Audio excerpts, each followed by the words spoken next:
Hello! Hello, hello, hello! Magandang araw at magandang buhay at panibagong vlog na naman si Bonsai Stanglong po. So, update lang muna tayo sa loob ng isang buwan yung mga ginawa nating mga bonsai. Unahin natin yung una nating ginawa. Okay? Ito yung santan. Okay? So, sa loob ng isang buwan, ito pa lang siya ngayon. Okay? Kamera, ilapit mo. Yan. Sa loob ng isang buwan, ito pa lang siya. So possible pa lang ang kanyang panibagong mga dahon. Okay, dahil kinalbo natin ito. So ito pa lang yung nangyayari sa kanya. So halos kunti yung pinagbago sa ating halamang santan. Okay? Parang wala pang nangyari. So hindi pa natin makikita ito. Ngayon, mag-antay tayo ng 6 na buwan bago natin mabuo bago natin makita yung kanyang kabuuan. Okay? Hindi katulad niya, agoy. 6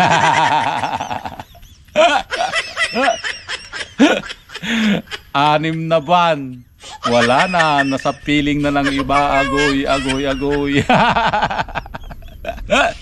So ito, kailangan nating antayin ng 6 na buwan, okay? So magantay lang tayo basta't maghintay ka lamang. Sana all. Ito yung santan. Okay?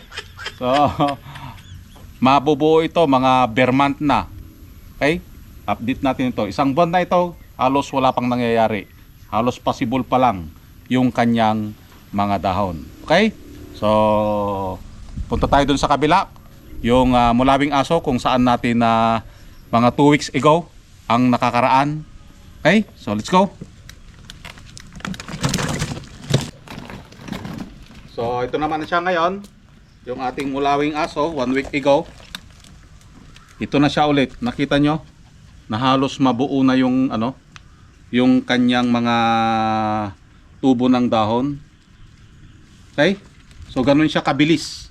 Ganito kabilis ang mulawing aso. Halos tinubuan na naman at nagkaroon na naman ng panibagong mga shoot na sanga. Ito, okay?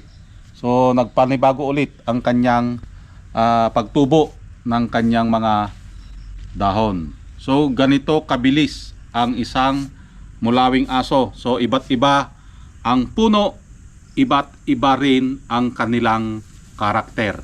Okay? Iba't iba ang pag-uugali. Mayroong mabagal, mayroong mabilis. Okay? So antayin din ulit natin ito na ma-update ulit. Ipa-wild pa natin hanggang sa mabuo ito. Okay?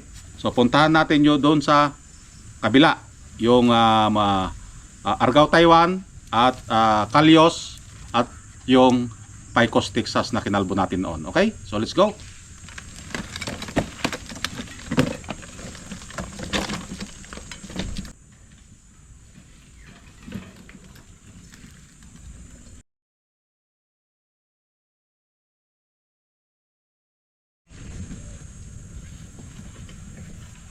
Okay. So dito naman tayo sa Kalyos. Okay? 2 weeks, ito na yung kanyang itsura. Okay? Halos tinubuan na din yung kinalbo nating mga sanga. Okay? So mabilis din ang Kalyos na tubuan ng panibagong mga dahon. Ito na siya, oh. Kita nyo yung kanyang pagbabago. Naging healthy ulit ang kanyang mga dahon dahil nagpalit ito ng panibago.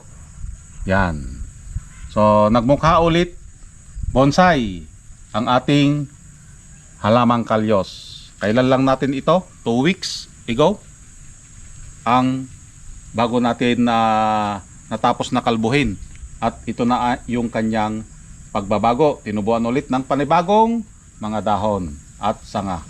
Okay? So ito na lang yung part na pinapataba natin sa lower part dahil mas maliit yung kanyang sanga kaysa dito na sa taas. Okay? So dapat ito, mas malaki ito kaysa dito.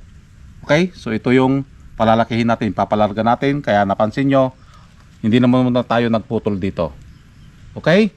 So, ganun lang ang ating gagawin kapag tayo ay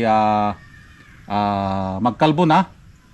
Pagkatapos natin kalbuhin, itignan natin kung ano pa yung kulang ng ating halamang bonsai. Okay? So, dito naman tayo sa kabila.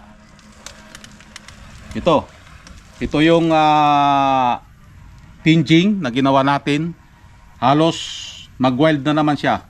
Okay? Kailan lang natin ito kinalbo. Okay? Ito yung pagitan ng dalawang bundok. Sa baba nun, may lagusan. Agoy, agoy, agoy. Ito na naman ang kanyang itsura. Pakita mo. Yan o. Oh, so halos lahat ay tinubuan na naman ng panibago. Ang hahaba na agad. Okay? So kailangan na naman niya ng gupit. Ayun. So mga 2 weeks gupitan muna natin. Gupitan na naman natin ito. Okay? Uy, may tutong.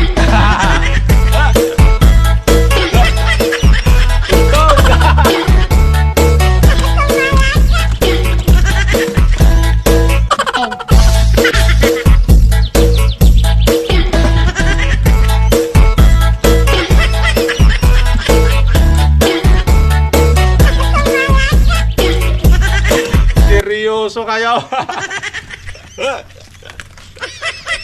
Biglang may tugtog. Seryoso kayo sa panonood. Kaya good vibes lang tayo para masaya. Okay? So dito tayo sa kabila. May tugtog na yon. Istorbo. Okay? Ito na ulit yung ating paikos. Oh. Kailan lang din natin dito kinalbo. So, yan. Kailan lang natin ito kinalbo, tinubuan ulit ng panibagong mga dahon. Okay? Ayan o. Oh. So, mabilis lang ang pag-recover ng ating halamang bonsai basta kumpleto ito sa alaga. Okay? So, lahat ng ipinakita natin na bonsai ay ginawa natin sa loob ng 1 buwan. Yun yung mga na-workshop natin. Okay? So, yun lang. Update lang tayo. Basta't maghintay lang tayo. Matatapos din lahat ito. Gaganda rin ang ating halamang bonsai. Basta't maghintay ka lamang. Agoy, agoy, agoy. Kung makapaggantay ka. Okay, hanggang sa muli. Maraming salamat. Bye-bye.